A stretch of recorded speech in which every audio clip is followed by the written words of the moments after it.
नमस्कार दोस्तों। बच्चों, आज हम बीकॉम प्रथम वर्ष में वित्तीय लेखांकन के अंतर्गत इकाई 3 के अंतर्गत रॉयल्टी अधिकार शुल्क को समझेंगे।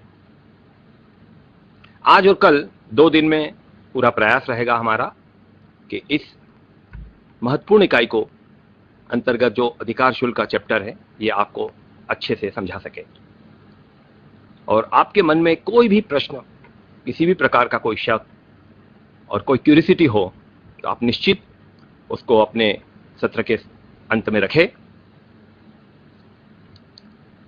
दोस्तों, अधिकार शुल्क क्या है? रॉयल्टी अकाउंट कई बच्चों के लिए हो सकता है ये नया शब्द हो और कई लोगों के लिए जाना पहचाना। कोई व्यक्ति किसी विशेष संपत्ति का अगर स्वामी है तो निश्चित है कि उसे संपत्ति के उपयोग करने का पूरा अधिकार है, लेकिन जब वो ये अधिकार किसी विशेष उद्देश्य के लिए एक निश्चित प्रतिफल के बदले में किसी अन्य व्यक्ति को हस्तांतरित कर देता है तो उसके बदले में जो प्राप्त प्रतिफल है वो अधिकार शुल्क या वो रॉयल्टी कहलाता है। इसकी एक आदर्श परिभाषा हम लेने की कोशिश करते हैं। अधिकार शुल्क लेखांकन एक आइडियल डेफिनेशन इसकी क्या हो सकती है? आप देख रहे हैं, आप चाहे तो इसे नोट करें। किसी निश्चित उद्देश्य के लिए तथा एक निश्चित अवधि में निश्चित शर्तों पर अपनी संपत्ति के विशेषाधिकार को प्रयोग करने के उपलक्ष्य में जो प्राप्त प्रतिफल है उसको अधिकार शुल्क कहा जाता है। ये इसकी एक आइडियल डेफिनेशन कही जा सकती है और मुझे लगता है इस परिभाषा के अंतर्गत अधिकार शुल्क का आशय बहुत अच्छे से आपको समझ में आया होगा। अब हम बात करें अधिकार शुल्क के अंतर्गत इसकी क्या विशेषता है या क्या लक्षण हो सकते हैं, तो हम इसके विशेषताओं पर थोड़ा सा नजर देखें। उद्देश्य बच्चे से नोट करते जाए और बाद में कोई भी प्रश्न के संबंध में अगर किसी के मन में कोई प्रश्न उठता है तो आप उसका बताएं, समाधान करने का यहाँ प्रयास करेंगे। अधिकार शुल्क की पहली विशेषता उद्देश्य। संपत्ति का हस्तांतरण एक व्यक्ति द्वारा दूसरे व्यक्ति को किसी विशेष उद्देश्य के लिए किया जाता है। अगले विशेषता देखें हम, अवधि, पीरियड। अधिकार शुल्क की जो अवधि होती है वो आमतौर पर वार्षिक होती है। प्रत्येक वर्ष अधिकार शुल्क का भुगतान किया जाता है, लेकिन कई बार शर्तों के आधार पर इसे अर्धवार्षिक या त्रैमासिक या मासिक भी किया जा सकता है, लेकिन प्रायः इसकी अवधि वार्षिक भुगतान की होती है। अगली विशेषता देखें हम, प्रतिफल। अभी हमने परिभाषा में देखा, इसके आशय में भी देखा। एक संपत्ति द्वारा दूसरे व्यक्ति को अपनी संपत्ति का हस्तांतरण किसी प्रतिफल के बदले में किया जाता है। यानी यहां जरूरी है कि कंसिडरेशन हो, आदान प्रदान हो। संपत्ति का हस्तांतरण हो रहा है तो दूसरे पक्ष द्वारा उसका प्रतिफल चुकाया जा रहा है। और सबसे महत्वपूर्ण लक्षण जो अधिकार शुल्क का होता है वो होता है एग्रीमेंट, समझौता। बच्चों, एक व्यक्ति द्वारा दूसरे व्यक्ति को संपत्ति का हस्तांतरण किया जाता है तो इसमें सबसे महत्वपूर्ण होता है दोनों पक्षों के बीच एक समझौता, एक एग्रीमेंट। इसके बिना अधिकार शुल्क आगे नहीं जा सकता, पूर्ण नहीं हो सकता। ये समझौता, ये एग्रीमेंट क्या होते हैं आगे हम इसको विस्तार से देखेंगे ही। अगले लक्षण की हम बात करें, प्रयोग। जैसा कि कहा कि एक विशेष उद्देश्य के लिए एक संपत्ति का हस्तांतरण दूसरे पक्ष को किया जा रहा है तो दूसरा पक्ष इस संपत्ति को कुछ प्रयोग करने के बदले में ले रहा है। वो इसका प्रयोग करेगा, इस पर कुछ उत्पादन करेगा, तो प्रयोग करने के बदले में चुकाया गया मूल्य अधिकार शुल्क होता है। और एक महत्वपूर्ण अन्य विशेषता हम देख ले, अधिकार शुल्क की दर। बच्चों, अधिकार शुल्क की दर समझौते के अंतर्गत निर्धारित कर दी जाती है और यहां पर जितना उत्पादन होता है, जितनी वस्तु की बिक्री होती है, उसके आधार पर दोनों पक्षों द्वारा दर के आधार पर गुणांक करके उसका अधिकार शुल्क निकाला जाता है। तो ये कुछ विशेषताएं हैं, कुछ लक्षण हैं। अब हम देख लें टाइप्स ऑफ रॉयल्टी। अधिकार शुल्क के क्या प्रकार हो सकते हैं, इस पे भी एक नजर हम देख लेते हैं। बच्चे से भी नोट करते जाए। सबसे पहला हम देख रहे हैं माइनिंग रॉयल्टी। ये आपको प्राय अधिकतर प्रश्नों में, सवालों में मिलेगी। खदान अधिकार शुल्क। कोई व्यक्ति किसी खदान का मालिक है, किसी जमीन का मालिक है, और वो इस जमीन का उपयोग किसी अन्य व्यक्ति को खनन उत्पादन के लिए देता है, तो खनन उत्पादन होने पर प्रति टन या प्रति क्विंटल या प्रति किलोग्राम की दर से अधिकार शुल्क चुकाना खदान अधिकार शुल्क के अंतर्गत आता है। ठीक इसी प्रकार से हम एक और प्रकार देखें अधिकार शुल्क का, ब्रिक मेकिंग। किसी जमीन पर ईंटें बनाने के लिए, मिट्टी निकालने के लिए हमारी जमीन का उपयोग हम किसी और को दे रहे हैं, तो ईंटों के निर्माण पर या मिट्टी के उत्पादन पर, निकालने पर प्रति घन मीटर या प्रति क्यूबिक मीटर के हिसाब से जो अधिकार शुल्क की गणना कर हम जो अमाउंट निकालते हैं, राशि निकालते हैं या चुकाया जाता है, से ईंटें बनाने के संबंध में चुकाई गई रॉयल्टी कहते हैं। ठीक इसी प्रकार से हम देखें तेल के कुओं पर भी रॉयल्टी उत्पादित होती है।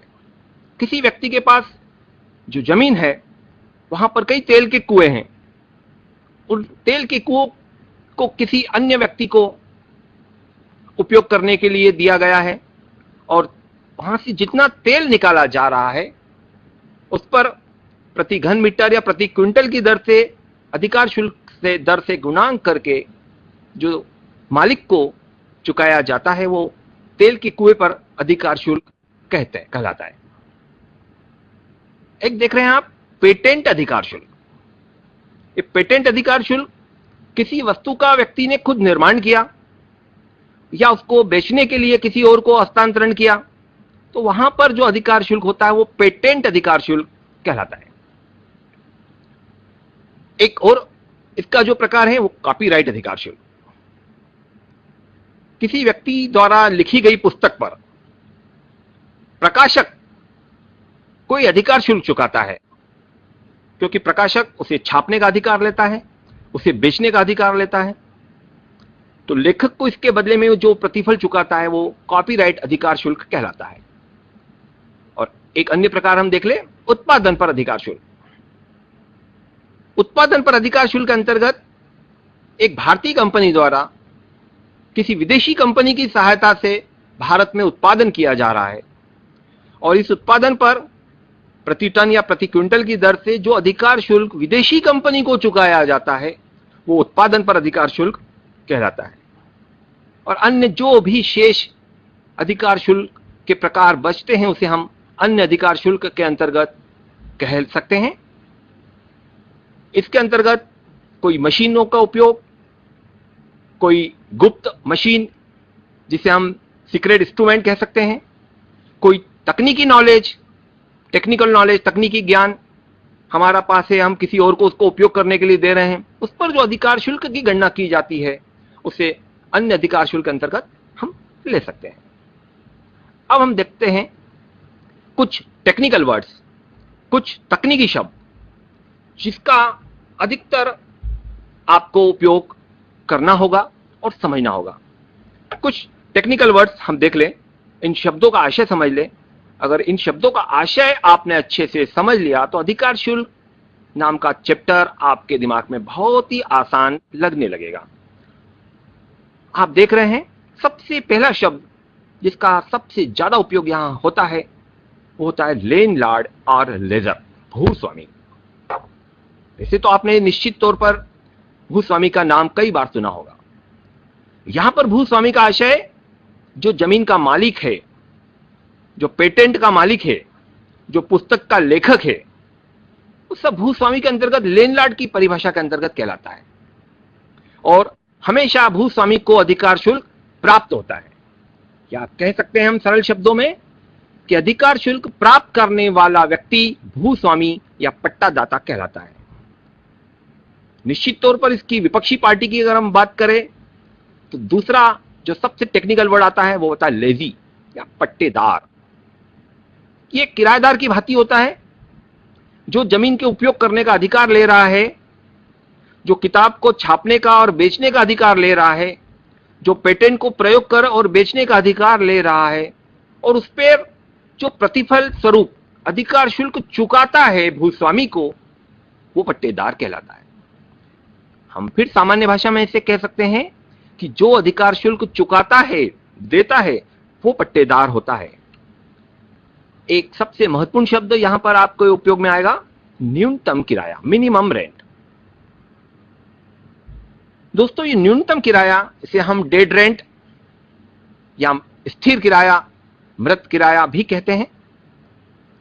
न्यूनतम किराया एक व्यक्ति को जो किसी अन्य व्यक्ति को अपने वस्तु के उपयोग करने के लिए दे रहा है, तो भूस्वामी को, जिसका भी हमने पहले अर्थ देखा, भूस्वामी को इस बात का एहसास होता है कि जब किसी व्यक्ति को हम अपने वस्तु का उपयोग करने का अधिकार दे रहे हैं तो प्रारंभ में वहां पर उत्पादन निश्चित तौर पर कम होगा, क्योंकि किसी भी चीज की जब शुरुआत की जाती है तो थोड़ा धीमी गति से काम शुरू होता है। जब उत्पादन कम होगा तो निश्चित तौर पर अधिकार शुल्क कम होगा, और अधिकार शुल्क कम होगा तो भूस्वामी को अधिकार शुल्क भी कम प्राप्त होगा। इसलिए भूस्वामी द्वारा पहले से ही ये शर्त निर्धारित कर दी जाती है कि उत्पादन कम हो या ज्यादा, मुझे इतना न्यूनतम किराया प्रत्येक वर्ष चाहिए। यानी उत्पादन कम भी होगा तो भी न्यूनतम किराया जो निर्धारित किया गया है वो भूस्वामी लेता है। इसलिए इसे न्यूनतम किराया की परिभाषा के अंतर्गत लेते हैं, या ये कह सकते हैं हम कि न्यूनतम किराया एक प्रकार से निश्चित राशि प्राप्त करने का बीमा है कि उत्पादन कम हो, शार्ट वर्क हो, तो भी हमें न्यूनतम किराया मिलेगा ही। एक प्रकार से सुरक्षित बीमा है, इसलिए इसे न्यूनतम किराया कहा जाता है। अगला जिसके बारे में हम पहले विस्तार से देख चुके हैं, वो शब्द यहां बार बार आएगा, अधिकार शुल्क। अधिकार शुल्क की गणना के लिए एक छोटा सा हमने यहां पर फार्मूला दे रखा है, प्रोडक्शन मल्टीप्लाई रेट। ये अधिकार शुल्क निकालने की दर अगर हम बात करें तो जितना उत्पादन होता है जमीन पर, वस्तुओं के उत्पादन, और जो समझौते के अंतर्गत अधिकार शुल्क की दर का निर्धारण किया जाता है, तो उत्पादित वस्तु में दर का मल्टीप्लाई करेंगे, गुणा करेंगे, जो भी हमारा निकल करके आएगा वो अधिकार शुल्क कहलाता है, और यही भूस्वामी को चुकाना है। सबसे महत्वपूर्ण शब्द लघु कार्य राशि, शार्ट वर्किंग। दोस्तों, आपको इसके नाम में ही नजर आ रहा होगा कि ये शार्ट वर्किंग यानी शार्ट वर्क, इसको अल्प कार्य भी बोलते हैं। कम कार्य करने के बदले में जो अमाउंट निकलता है, इसका फार्मूला यहां हमने आपके सामने स्क्रीन पर है, इसे भी आप नोट करें, मिनिमम रेंट माइनस रॉयल्टी। अभी हमने क्रमांक 3 और 4 पर मिनिमम रेंट और रॉयल्टी को देखा। अगर ये कैलकुलेशन हमें प्रश्न में दिया जाएगा और हम निकाल लेंगे आसानी से, तो शार्ट वर्किंग बड़ा आसानी से निकल आएगा। मिनिमम रेंट में से रॉयल्टी को माइनस करेंगे तो हमारा लघु कार्य राशि प्राप्त हो जाएगी। अभी हम इसको विस्तार से टेबल में देखेंगे, कैलकुलेशन करके देखेंगे, लेकिन यहां लघु कार्य राशि ये कहा जा सकता है कि जब कम कार्य हो, यानी शार्ट वर्क हो, तो कम कार्य होगा, निश्चित है कि उत्पादन कम होगा। उत्पादन कम होगा तो निश्चित है कि अधिकार शुल्क भी कम होगा, और अधिकार शुल्क कम होगा लेकिन भूस्वामी एक न्यूनतम किराया प्राप्त करेगा। तो न्यूनतम किराया अधिकार शुल्क से जितना अधिक होगा वो लघु कार्य राशि कहलाएगा, या कह सकते हैं कि लघु कार्य राशि, हमने जैसे सूत्र में दिखा दिया, लघु कार्य राशि न्यूनतम किराए से अधिकार शुल्क जितना कम है वो लघु कार्य राशि या शार्ट वर्किंग कहलाएगा। इसको हम एक और सरल भाषा में कह सकते हैं कि लघु कार्य राशि कम काम करने के बदले में दिया गया जुर्माना है। निश्चित है, कम काम करोगे, कम उत्पादन होगा, कम अधिकार शुल्क होगा, लेकिन भूस्वामी को हमें एक निश्चित न्यूनतम किराया देना ही है। तो चूंकि हमें एक न्यूनतम किराया देना है जो कि ज्यादा है, हमारा उत्पादन कम हुआ तो अधिकार शुल्क कम हुआ, तो पट्टेदार द्वारा यानी किराएदार द्वारा अधिक चुकाया गया जो मूल्य है या राशि है वो लघु कार्य राशि कहलाएगी। एक प्रकार से वो जुर्माने के रूप में उससे देना होगा कि आपने कम काम किया है। अगला पॉइंट हम देखें, सरप्लस। दोस्तों इसका फार्मूला भी अगर आप देख रहे हैं, सूत्र देख रहे हैं, मिनिमम रेंट को यहां पर हमने जस्ट उल्टा कर दिया है। जहां शार्ट वर्किंग के लिए हमने कहा था मिनिमम रेंट माइनस रॉयल्टी, और यहां पर अगर हमें सरप्लस निकालना है तो रॉयल्टी माइनस मिनिमम रेंट। आप इसके सूत्र के अनुसार आधार पर समझ गए होंगे कि अधिकार शुल्क में से न्यूनतम किराए को घटाने पर जो प्राप्त प्रतिफल है वो आधिक्य या सरप्लस कहलाता है। और यहां सीधा सीधा अर्थ लघु कार्य राशि का एकदम विपरीत है कि आपने अधिक काम किया, अधिक उत्पादन होगा तो अधिक रॉयल्टी होगी, न्यूनतम किराया कम रहेगा, अधिकार शुल्क ज्यादा होगा, तो अधिकार शुल्क न्यूनतम किराए से जितना अधिक होगा वो आधिक्य या सरप्लस कहलाता है। और अगला पॉइंट हम देखें यहां पर जो एक और विशेष इसका तकनीकी शब्द है वो होता है रिक्यूपेबल ऑफ शार्ट वर्किंग। अब यहां हम देख रहे हैं शोधनीय लघु कार्य राशि। दोस्तों लघु कार्य राशि के बारे में अभी आपने देखा, लेकिन हमें यहां देखना है शोधनीय लघु कार्य राशि आखिर ये क्या है। जब अभी हम आगे इसको तालिका द्वारा गणना करके दिखाएंगे ही, लेकिन यहां पर हम इसको व्यवहारिक रूप से और सैद्धांतिक रूप से समझने का प्रयास करें। शोधनीय लघु कार्य राशि, रिक्यूपेबल शार्ट वर्किंग।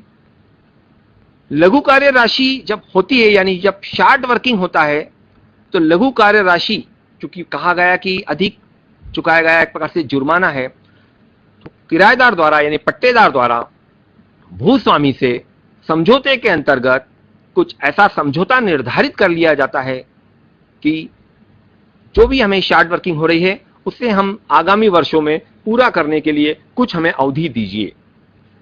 तो लघु कार्य राशि को अगर आगामी वर्षों में जो भी समझौते के अंतर्गत होगा, 1 वर्ष 2 वर्ष 4 वर्ष, जब तक वसूल करने का अधिकार होगा, और जो लघु कार्य राशि को हम वसूल कर सकते हैं यानी पट्टेदार वसूल कर सकता है, अपलिखित कर सकता है, उसे शोधनीय लघु कार्य राशि कहलाता है। विस्तार से इसको सवाल द्वारा हम और देखेंगे। और एक अंतिम तकनीकी शब्द जो और बार बार आपके हर सवालों में मिलेगा वो होता है अनरिक्यूपेबल। अब ये अनरिक्यूप्ड शार्ट वर्किंग, अशोधनीय, शोधनीय से जस्ट उल्टा आप मान लीजिए कि जिस लघु कार्य राशि को हम आगामी वर्षों में वसूल कर सकते हैं उसे शोधनीय लघु कार्य राशि कहलाता है, और जिस लघु कार्य राशि को आगामी वर्षों में वसूल करने का अधिकार नहीं है या वसूल करने के अधिकार की अवधि समाप्त हो चुकी है, अब हम जिसे वसूल नहीं कर सकते वो अशोधनीय लघु कार्य राशि जिसको अनरिक्यूप्ड शार्ट वर्किंग कहलाएगा। ये कुछ तकनीकी शब्द थे। अब इसकी गणना कैसे की कहलाती है, आपके समक्ष एक विश्लेषण तालिका, अधिकार शुल्क की गणना के लिए एक विश्लेषण तालिका दे रखी है। आप इसको विस्तार से समझिए और इसी के अंतर्गत हमारे सारे सवाल, कोई भी सवाल होगा उसको इसी टेबल के अंतर्गत रखना है। इसलिए इसके कॉलम को अच्छी तरह आप पहले समझ ले। विश्लेषण तालिका, प्रत्येक को हम विस्तार से देख लेते हैं और आपको लगेगा ये कितना आसान है। आप विश्लेषण तालिका में सबसे पहला कॉलम देख रहे हैं वर्ष, ईयर। ये चूंकि हर प्रश्न में दिया जाता है, यहां पर हमें किसी भी प्रकार का कैलकुलेशन नहीं करना है क्योंकि ये तो प्रश्न में दिया गया है। जितने वर्ष प्रश्न में दिए गए उन वर्षों को यहां पर हम क्रम से उतार देंगे। दूसरा कॉलम आप देख रहे हैं आउटपुट, उत्पादन। उत्पादन भी मित्रों प्रश्न में दिया जाएगा, उन्हीं उत्पादन को यहां हमें उतारना है। यानी यहां भी हमें अपने किसी दिमाग पर जोर नहीं देना है। प्रश्न में दिया गया उत्पादन, उसी उत्पादन को हमने यहां पर उतार दिया, प्रत्येक वर्ष का उत्पादन। तीसरा कॉलम अधिकार शुल्क, रॉयल्टी। यहां भी एक छोटा सा कैलकुलेशन आपको करना होगा। प्रश्न में यह दिया जाता है कि अधिकार शुल्क की दर क्या रहेगी, 1 रुपए प्रति टन, 2 रुपए प्रति टन, 5 रुपए प्रति टन, 10 रुपए प्रति क्विंटल, जो भी दर प्रश्न में दी जाएगी, उत्पादन में उस अधिकार शुल्क की दर का गुणा करेंगे जो प्राप्त राशि होगी वो प्रत्येक वर्ष का अधिकार शुल्क, जिसे हम कॉलम नंबर 3 में इसी क्रम में लिख देंगे। कॉलम नंबर हम 4 देख रहे हैं, मिनिमम रेंट। अभी इन तकनीकी शब्दों को हम देख चुके हैं, समझ चुके हैं, उन्हीं शब्दों को हम यहां पर फिर देख रहे हैं। न्यूनतम किराया। मित्रों, आपको पता है कि यह भी प्रश्न में दिया ही जाएगा कि भूस्वामी जो मालिक है उसे न्यूनतम किराया कितना चाहिए। तो प्रश्न में चूंकि दिया जाएगा वही न्यूनतम किराया यहां पर हम प्रत्येक वर्ष उसी क्रम में उन्हीं वर्षों के सामने लिख देंगे। यानी कॉलम नंबर 1, 2, 3 और 4 में तो वही लिखना है जो कि प्रश्न में दिया गया है। अब आपका आधार टेबल हो गई है, लेकिन अभी आपने कोई कैलकुलेशन या गणना की ही नहीं है, क्योंकि सभी तो प्रश्न में दिया गया था, उसी को आपने यहां पर उतारा है। अब आपका काम शुरू होता है। 5वां कॉलम आप देख रहे हैं, जिसका नाम यहां पर हमने दिया है शॉर्ट वर्किंग ऑब्लिक सरप्लस, लघु कार्य राशि या आधिक्य। एक ही कॉलम में इसे हमने यहां पर दिखाया है। शॉर्ट वर्किंग इसे हम माइनस में शो करेंगे और सरप्लस इसे हम प्लस में शो करेंगे। और यहां पर हमने आपके समझने के लिए छोटा सा आपके सामने एक लिख दिया है, जिसे आप आसानी से समझ पाएंगे। Column number 3 minus column number 4। जो कॉलम नंबर 3 था आपका रॉयल्टी, उसमें से कॉलम नंबर जो 4 आपके समक्ष दिख रहा है न्यूनतम किराया, मिनिमम रेंट, उससे माइनस करना है। यानी 3 में से 4 घटाना है। निश्चित अगर 3 का कॉलम का अमाउंट बड़ा है और 4 के कॉलम का अमाउंट कम है तो प्लस में अमाउंट होगा, और 3 के कॉलम का अमाउंट कम है और 4 के कॉलम का अमाउंट बड़ा है तो निश्चित है कि जो राशि प्राप्त होगी वो शॉर्ट वर्किंग या माइनस में होगा, उसे हम माइनस में शो करेंगे। इसे अभी अगर हम आगे हम सवालों के माध्यम से देखने जा रहे हैं। यानी कि 5वें कॉलम में भी आपको ज्यादा कुछ नहीं करना है। कॉलम नंबर 3 में से कॉलम नंबर 4 को घटाना है, अधिकार शुल्क में से न्यूनतम किराए को घटाना है। अब हमारा काम शुरू होता है सबसे महत्वपूर्ण, ये कह सकते हैं कि पूरे अधिकार शुल्क की जो जान है वो इसी कॉलम में है। अगर आपने इस कॉलम को समझ लिया तो अधिकार शुल्क का चैप्टर समझ लिया। रिक्रूटमेंट ऑफ शॉर्ट वर्किंग, इसका तकनीकी शब्द के अंतर्गत अभी हमने इसको विस्तार से दिखाया था 7वें और 8वें नंबर पर कि रिक्यूपेबल शॉर्ट वर्किंग क्या होता है और अनरिक्यूप्ड शॉर्ट वर्किंग क्या होता है। उसी को हमने कॉलम नंबर जो 2 सब कॉलम आपके सामने दिख रहे हैं, रिक्यूप यानी वसूली और अनरिक्यूप यानी ना वसूली। तो पूरा जो गेम है हमारा इस टेबल का, इस चैप्टर का, वो इसी कॉलम में है। इस कॉलम को आपको विशेष ध्यान देकर के समझना है और इसको हम कई सवालों के माध्यम से यहां पर समझाने का भी प्रयास करेंगे। और जब सवालों के माध्यम से आप इसे समझेंगे तो मुझे ऐसा लगता है कि इससे आप बड़े आसानी से समझ पाएंगे। अभी हम इसे केवल समझ ले। रिक्यूप्ड, अनरिक्यूप्ड, जैसा कि मैंने तकनीकी शब्द समझाते हुए बताया था कि जब शॉर्ट वर्किंग जो लघु कार्य राशि उत्पन्न होती है तो उसे वसूल करने के लिए कोई समझौता होता है, कोई एग्रीमेंट होता है, कोई शर्त होती है। और उन शर्तों के आधार पर जब हम किसी लघु कार्य राशि को वसूल कर लेते हैं तो उसे रिक्यूप वाले कॉलम में लिखेंगे। और ठीक इसी प्रकार से अगर हम उसे वसूल करने की स्थिति में नहीं होते हैं या वसूल करने की अवधि समाप्त हो जाती है तो उसे लघु कार्य राशि को हम अनरिक्यूप्ड वाले कॉलम में यानी कि न वसूली गई राशि में लिखेंगे, जिसे लाभ हानि खाते में ट्रांसफर किया जाता है। हम इसे खातों में कल और देखेंगे। और लास्ट कॉलम एक्चुअल पेड, वास्तविक भुगतान, यानी पट्टेदार द्वारा यानी किराएदार द्वारा भूस्वामी को वास्तव में कितनी राशि का भुगतान प्रत्येक वर्ष किया जाएगा वो इस अंतिम कॉलम में आपको लिखना है। और वहां भी आपकी सुविधा की दृष्टि से, आपके समझने की दृष्टि से आसानी से वहां लिख दिया गया है। अगर इसको आप अच्छे से लिख ले, 3 or 4 which ever is more. Column number 3 में या कॉलम नंबर 4 जो दोनों में अधिक हो। Column number 3 or 4 which ever is more. जो आपका टेबल का कॉलम नंबर 3 है और कॉलम नंबर 4 है, दोनों में जो अधिक हो उसे यहां लिखना है। लेकिन यहां पर एक बात का थोड़ा सा ध्यान रखना है, इसमें से रिक्यूप वाला कोई अमाउंट हो, रिक्यूप्ड, वसूली वाला अमाउंट, तो उसे हम घटाना है, उसे घटा करके लिखेंगे। इसको विस्तार से अभी हम टेबल में देखेंगे ही। आइए मित्रों, अगर इस कॉलम के विशेष हेडिंग को आप समझ चुके हैं तो एक सवाल द्वारा इसे हम समझने का प्रयास करें। इसे भी आप नोट कर ले, बहुत आसान होगा, और इसी टेबल में इन्हें रखना है। अधिकार शुल्क का कोई भी सवाल इस टेबल में ही आएगा, इसलिए उस टेबल को आपने अगर अच्छे से समझ लिया तो कोई भी सवाल रख दीजिए। 4 से 5 कॉलम तो इस प्रश्न में ही दे दिए जाते हैं, हमें केवल रिक्यूपमेंट ऑफ शार्ट वर्किंग और अंत का जो कॉलम होता है एक्चुअल पेड, केवल वही कैलकुलेशन करना होता है। हमारी अगर टेबल बन गई तो हमारा अधिकार शुल्क बहुत आसानी से हल हो सकता है। इस सवाल को थोड़ा ध्यान दें, आप नोट भी कर ले। एमपी कोल कंपनी ने एक कोयले की खान 10 वर्षों के लिए श्री जीपी दावरे से पट्टे पर ली, जिसका न्यूनतम किराया 14,000 रुपए प्रति वर्ष है और अधिकार शुल्क की दर 10 रुपए प्रति टन है। आप नोट करें बच्चों, क्योंकि सवालों के बीच में मैं आपसे कुछ पूछ भी सकता हूं, विशेषकर रिक्यूप और अनरिक्यूप का अमाउंट जो शर्त प्रश्न में दी गई, उन शर्तों के आधार पर रिक्यूप में कितना जाएगा, अनरिक्यूप में कितना जाएगा। तो अगर ये आपके सामने सवाल रहेगा आपकी कॉपियों में तो आपको बताने में और सवाल को करने में आसानी होगी।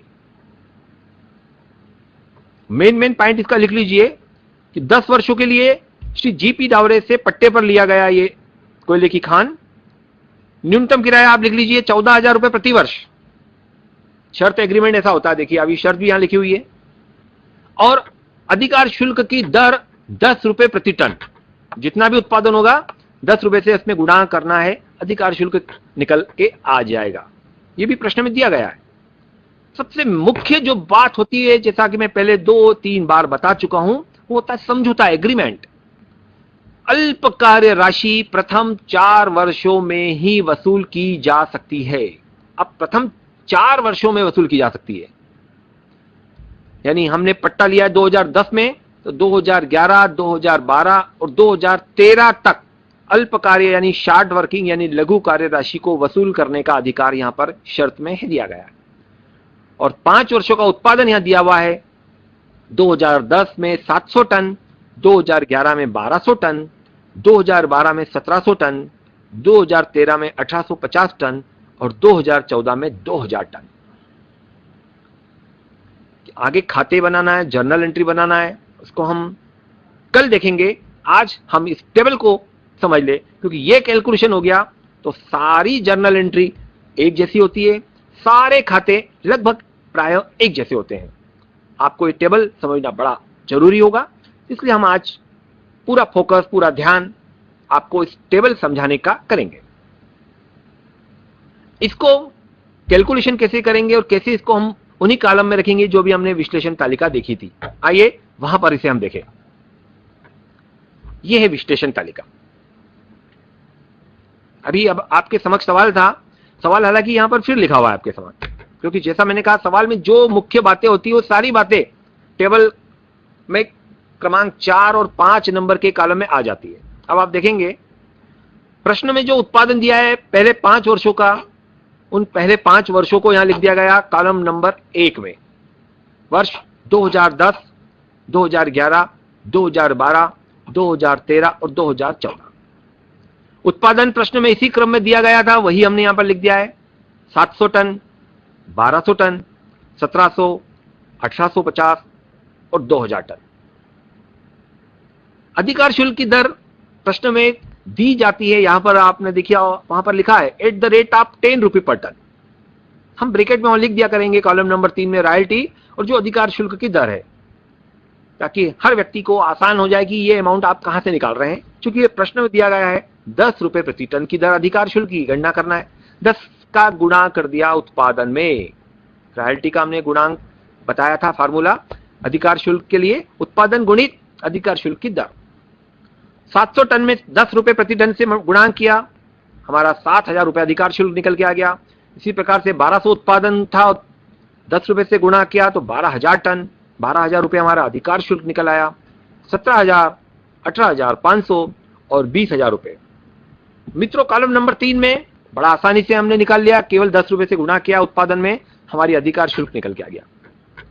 कॉलम नंबर 4 में तो हमें सोचना ही नहीं है, जो प्रश्न में दिया गया है। यहां प्रश्न में यह दिया गया था कि प्रत्येक वर्ष अधिकार शुल्क 14,000 रुपए रहेगा, यानी न्यूनतम किराया मिनिमम रेंट प्रत्येक वर्ष भूस्वामी को 14,000 देना है, चाहे उत्पादन कम हो कि ज्यादा हो। 14,000 तो न्यूनतम किराया देना ही है। चूंकि प्रश्न में था, हमें दिमाग पर जोर नहीं देना है। कॉलम नंबर 4 जहां न्यूनतम किराया लिखा गया है, वहां पर हमने इसी क्रम में प्रत्येक वर्ष 14,000 रुपए न्यूनतम किराया को शो कर दिया। अब कॉलम 4 पूरे हो चुके हैं और अभी हमने कुछ भी गणना नहीं की है, सब प्रश्न में दिया गया था। 5वें से थोड़ा काम हमारा शुरू होता है, इसके लिए भी हमने बड़े आसानी से वहां पर लिख दिया है, column number 3 minus column number 4 बराबर कॉलम नंबर 5 आएगा, यानी शॉर्ट वर्किंग है कि सरप्लस है। और हमने कहा था कि कॉलम नंबर 3 7,000 है। देखा, आप देखें पहले 2010 में कॉलम नंबर 3, आप चाहे तो नोट भी करते जा रहे हो और सामने भी देखते जाइए। थोड़ा और मैं धीमे बताने का प्रयास करता हूं ताकि आप नोट कर सको। 2010 में मित्रों अधिकार शुल्क है 7,000, न्यूनतम किराया है 14,000। यहां देख लग रहा है हमें कि अधिकार शुल्क 7,000 हुआ, चूंकि उत्पादन ही 700 टन हुआ, काफी कम हुआ। उत्पादन कम होगा यानी अल्प कार्य हुआ, तो उत्पादन के साथ अधिकार शुल्क भी अल्प रहा, यानी 7,000 रहा, लेकिन न्यूनतम किराया 14,000 चुकाना ही है। तो 7,000 रुपए यह अल्प कार्य राशि यानी शॉर्ट वर्किंग का अमाउंट निकल के आया, इसलिए इसे माइनस में हमने शो कर दिया। ठीक दूसरे साल देखिए उत्पादन थोड़ा सा बढ़ा, 1,200 टन हुआ, लेकिन 10 रुपए की दर से अधिकार शुल्क 12,000 हुआ, न्यूनतम किराया तो 14,000 चुकाना ही है, यानी यहां भी थोड़ा नुकसान उठाना पड़ा, कम कार्य के बदले में अल्प कार्य के बदले में। यहां भी अल्प कार्य राशि का उत्पन्न हो गया, माइनस 2,000। तीसरे साल थोड़ा और अधिक प्रयास किया पट्टेदार ने, तो उत्पादन थोड़ा अधिक हुआ, 1,700 टन से 17,000 का अधिकार शुल्क बना, न्यूनतम किराया 14,000 है, तो 3,000 रुपए पहली बार यहां आधिक्य का निकल करके आया। चौथे साल उत्पादन और बढ़ाया, 18,500 उत्पादन से रॉयल्टी बनी, 14,000 रुपए न्यूनतम किराया यानी 4,500 फिर सरप्लस में आया, इसे भी आधिक्य कहा जाएगा। और अंतिम वर्ष देखें 2014 में उत्पादन बढ़कर 2,000 टन हुआ, अधिकार शुल्क 20,000 रुपए हो चुका है, न्यूनतम किराया 14,000 ही था, यानी 6,000 का फायदा हो रहा है, जिसे हम आधिक्य कहते हैं या सरप्लस कहते हैं।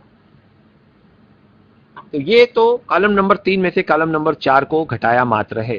लेकिन सबसे मेन मैंने कहा था कि इस चैप्टर की जो जान है वो इसी कॉलम में है, रिक्रूटमेंट ऑफ शॉर्ट वर्किंग। इन शर्तों को आप यहां पर ध्यान से सुनिए और समझिए यहां पर क्या आएगा।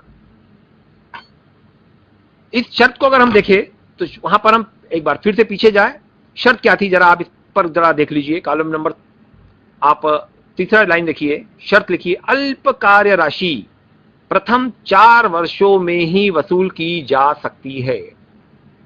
अल्प कार्य राशि प्रथम 4 वर्षों में ही वसूल की जा सकती है। प्रथम 4 का मतलब हुआ वर्ष 2010 में अगर शुरुआत हुई है तो 2010, 2011, 2012 और 2013 तक अल्प कार्य राशि को वसूल करने का अधिकार है।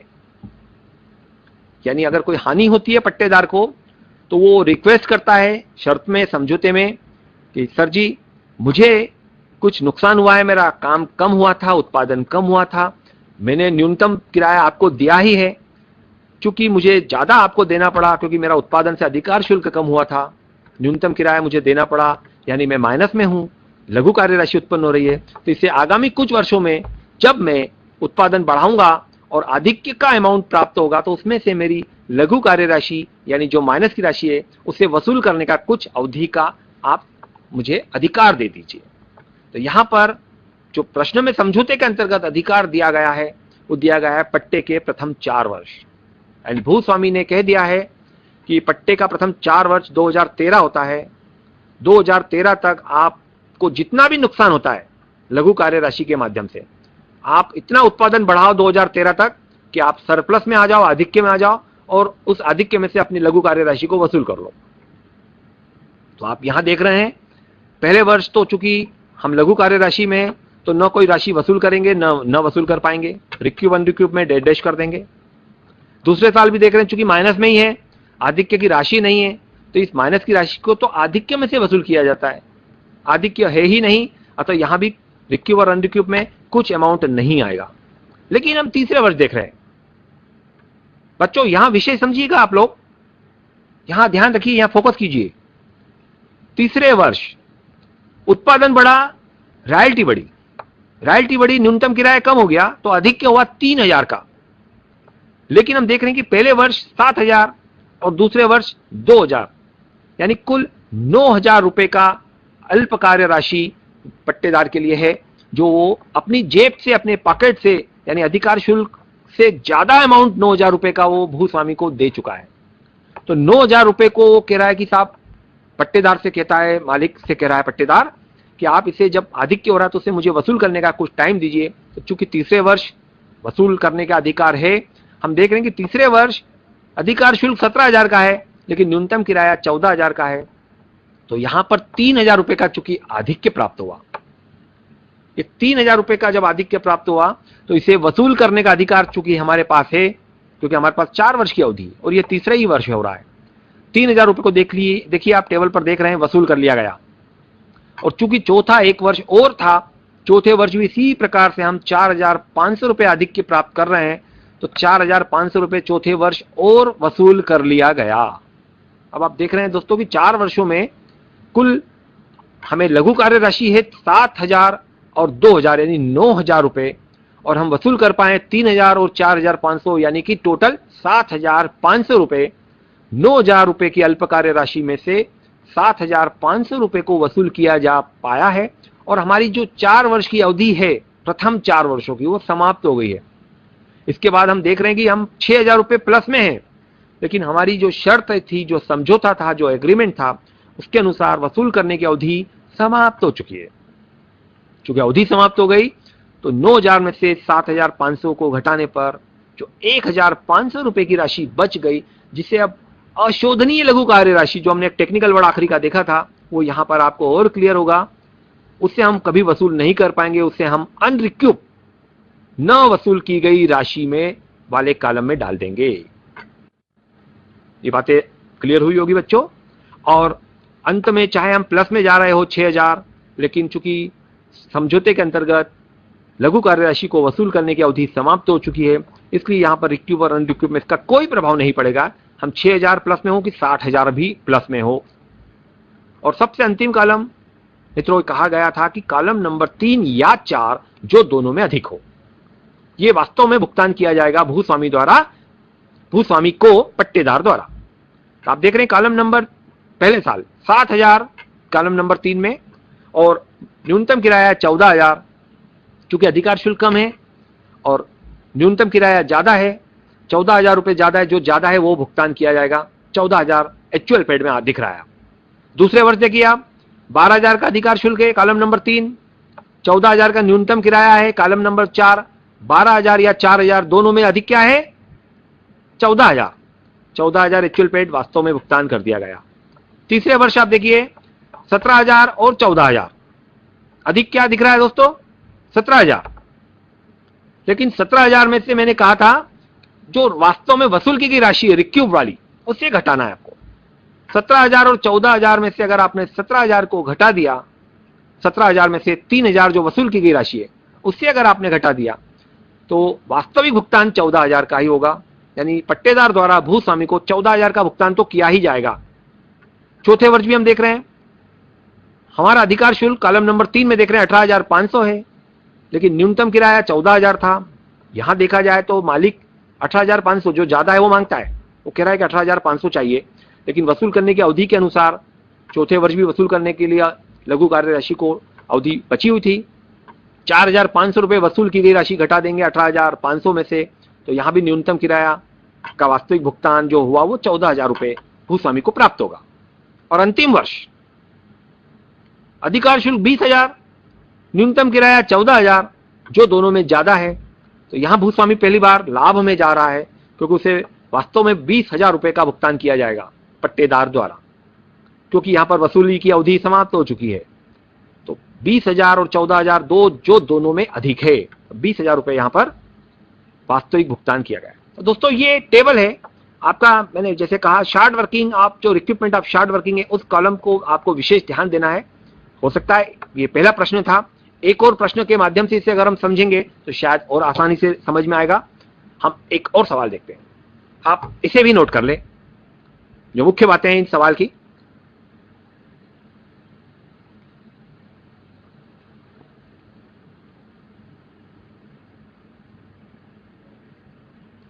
सबल सिंह रावत, कोयला कंपनी ने कोयला निकालने के लिए श्री कमलेश जैन से 25 वर्ष के लिए पट्टे पर एक क्षेत्र प्राप्त किया। ये तो एक सबल सिंह रावत कोयला कंपनी ने ये भूस्वामी हो गए और कमलेश जैन को पट्टे पर दिया है, ये पट्टेदार हो गए। शर्तें इस प्रकार है, एग्रीमेंट होता है, समझौता होता है, उन शर्तों को विशेष कर नोट कर ले। खास खास बातें, नंबर 1, अधिकार शुल्क 1 रुपए प्रति टन, बहुत ही आसान, यानी कि जितना उत्पादन होगा 1 रुपए का गुणा करेंगे तो उत्पादन जितना रहेगा वही अधिकार शुल्क बन जाएगा, 1 रुपए प्रति टन अधिकार शुल्क।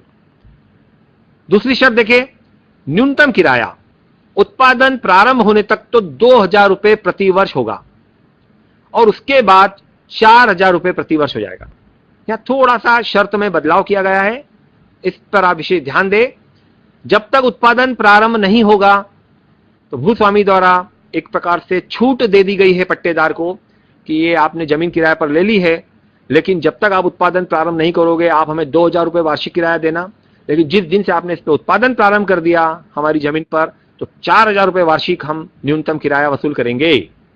और यहां पर विशेष बात दे दी कि वर्ष का जो समाप्त है वो 31 मार्च का होगा, इसको विशेष ध्यान रखें। आमतौर पर वर्ष 1 जनवरी से 31 दिसंबर होता है, लेकिन यहां पर कुछ अवधि निकालना होगी, इसलिए 31 मार्च वर्ष का समाप्त होगा, यानी 1 अप्रैल से वर्ष शुरू होगा और 31 मार्च को वर्ष हमारा समाप्त होगा। तीसरी शर्त देखें, अल्प कार्य राशि संबंधित वर्ष के अगले 2 वर्षों में ही वसूल की जा सकती है। इस शर्त का सबसे महत्व होता है। जिस वर्ष अल्प कार्य राशि यानी कि माइनस की राशि उत्पन्न होगी उसे उसके अगले 2 वर्षों तक ही वसूल किया जा सकता है। अभी जब हम कैलकुलेशन करेंगे, गणना तालिका बनाएंगे, वहां आपको और क्लियर हो जाएगा। नंबर 4, यदि कार्य में किसी कारण से कोई हड़ताल या तालाबंदी होती है या अन्य कारणों से उत्पादन या हमारा कारखाना बंद रहता है तो न्यूनतम किराया उसी अनुपात में कम कर दिया जाएगा। एक शर्त यह भी लिखवा दी गई पट्टेदार और भूस्वामी के मध्य कि किसी कारण से अगर किसी वर्ष हड़ताल तालाबंदी हो जाती है, उत्पादन कम होता है, तो न्यूनतम किराया भी उस अवधि के अनुपात में कम कर दिया जाएगा। सबसे एक और मेन शर्त जो लिखी है कि पट्टे पर अनुबंध 1 अक्टूबर 2008 को हुआ है। 1 अक्टूबर 8 को यह अनुबंध हुआ है, यानी पट्टा लिया गया है, और उत्पादन का प्रारंभ जो है वो 1 जुलाई 2009 से शुरू हुआ है। जो हमारी ऊपर एक शर्त थी कि न्यूनतम किराए वाली, उत्पादन प्रारंभ होने के पूर्व 2000 वार्षिक न्यूनतम किराया और उत्पादन प्रारंभ होने के बाद 4000 रुपए वार्षिक न्यूनतम किराया होगा। उसके लिए इस तिथि का बहुत महत्व होगा कि पट्टे का अनुबंध 1 अक्टूबर 2008 को हुआ और उत्पादन का प्रारंभ 1 जुलाई 2009 को हुआ, और पहले 6 वर्षों का उत्पादन इस प्रकार है। अब ये 6 वर्षों का उत्पादन भी नोट कर ले। वर्ष 2008-9 कोई उत्पादन नहीं हो पाया, क्योंकि हम देख रहे हैं कि 1 अक्टूबर 2008 को ये खदान पट्टे पर ली गई है, लेकिन इसका जो उत्पादन शुरू हुआ है वो अगले वर्ष 1 जुलाई 2009 से हुआ है, यानी कि 31 मार्च 2009 तक कोई उत्पादन नहीं हुआ। तो पहले वर्ष कोई उत्पादन नहीं हुआ। 2009-10 में 2000 टन, 2010-11 में आप देख रहे हैं 3000 टन, 2011-12 में 5000 टन, 2012-13 में 3650 टन और 2013-14 में 5500 टन ये उत्पादन दिया गया है। इसको हम तालिका में रखने का प्रयास करते हैं और समझने का प्रयास करते हैं।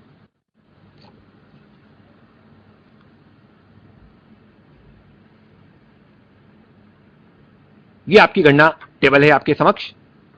जैसा कि कहा गया है, कॉलम नंबर 4 तक आपको ज्यादा जोर नहीं देना है, लेकिन यहां पर फिर भी थोड़ा सा आपको आपके दिमाग का उपयोग करना होगा, क्योंकि कुछ तिथि ऐसी दी गई है, कुछ शर्तें ऐसी दी गई है। पहले वर्ष कोई प्रॉब्लम नहीं, प्रश्न में जो दिया गया वर्ष लिख दिए 2008-9 से लेकर के 2013-14, 6 वर्ष क्रम से लिख दिए गए जो प्रश्न में दिए गए हैं। दूसरे वर्ष हमें कोई तकलीफ नहीं, उत्पादन दिया गया जैसा उसी उत्पादन को यहां लिख दिया। 8-9 का उत्पादन 0 था, फिर 2000, फिर 3600, 5000, 3650 और 5500। तीसरे वर्ष रॉयल्टी की दर चूंकि 1 रुपए ही है, यानी जितना उत्पादन होगा उतनी ही अधिकार शुल्क, उतनी ही रॉयल्टी होगी। वही दिख रहा है आपको 2000, वही 3600, 5000, 3650 और 5500, यानी कॉलम नंबर 3 तक कोई प्रॉब्लम नहीं। कॉलम नंबर 4 आमतौर पर यहां भी हमें कोई प्रॉब्लम नहीं होती है, लेकिन यहां पर थोड़ा सा कैलकुलेशन है। न्यूनतम किराए के लिए जो शर्त है, पहली शर्त थी कि उत्पादन प्रारंभ होने तक 2000 रुपए वार्षिक और उत्पादन प्रारंभ होने के बाद 4000 रुपए वार्षिक न्यूनतम किराया होगा। आप देख रहे हैं दोस्तों, आप में से कोई मुझे बताएगा कि पहले वर्ष न्यूनतम किराया 1000 रुपए यहां पर आपके समक्ष लिखा है। ये 1000 रुपए न्यूनतम किराया कैसे निकला होगा? आप में से कोई इसका जवाब देना चाहेगा?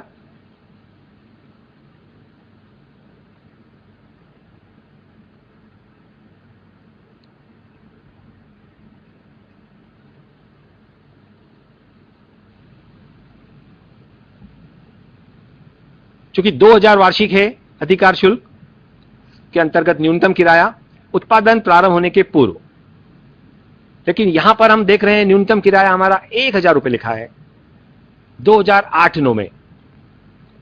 चूंकि हमारी शर्त थी और शर्त के अनुसार 1 अक्टूबर 2008 को ये खदान पट्टे पर ली गई और 1 अक्टूबर 8 से 31 मार्च 9 तक, यानी 6 महीने हो गए, पहला वर्ष समाप्त हो गया, लेकिन उत्पादन नहीं हुआ।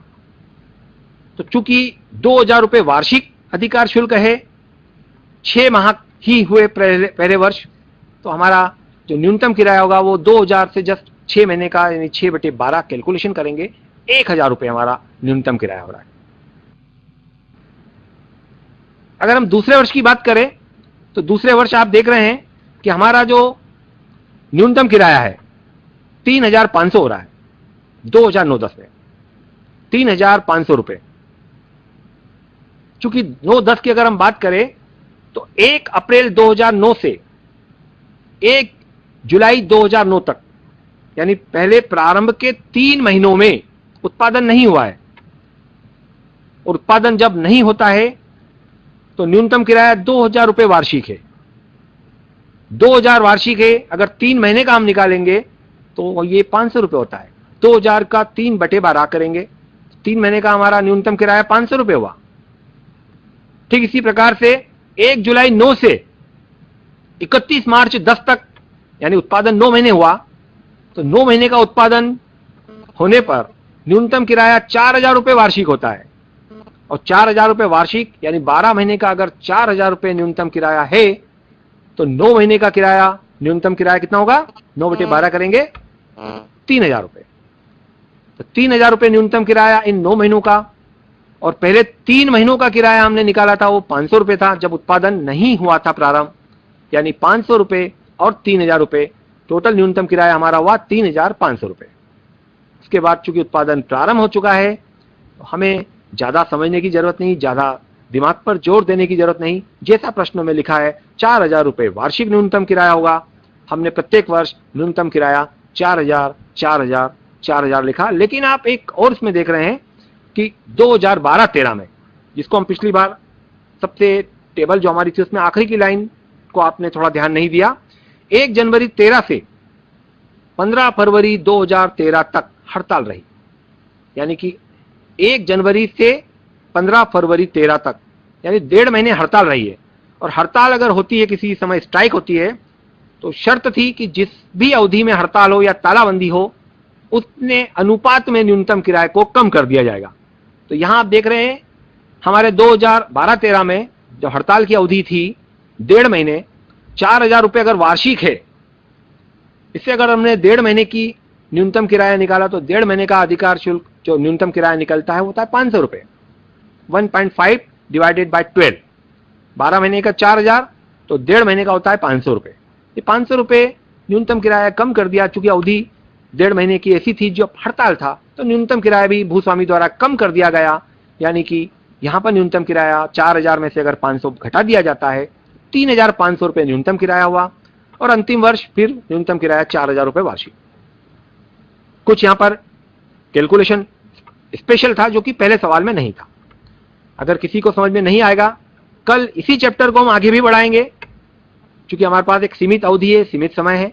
फिर भी हम इसे आज क्लोज करने की कोशिश करेंगे और समझाने का प्रयास करेंगे कि आज ही आपको अच्छी तरह समझ में आ सके।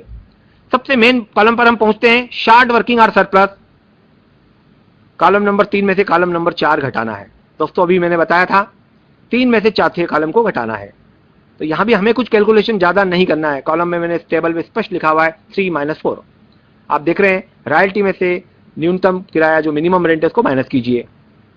तो पहले साल नील है और न्यूनतम किराया 1,000, यानी कि शार्ट वर्किंग हो गई 1,000 की। दूसरे साल देखिए उत्पादन के बाद जो रॉयल्टी हुई हमारी वो 2,000 हुई, लेकिन हमारा न्यूनतम किराया 3,500 रुपए है। तो यहां पर 2,000 में से अगर 3,500 घटाया जाता है तो यहां भी शार्ट वर्किंग उत्पन्न हुई 1,500 की।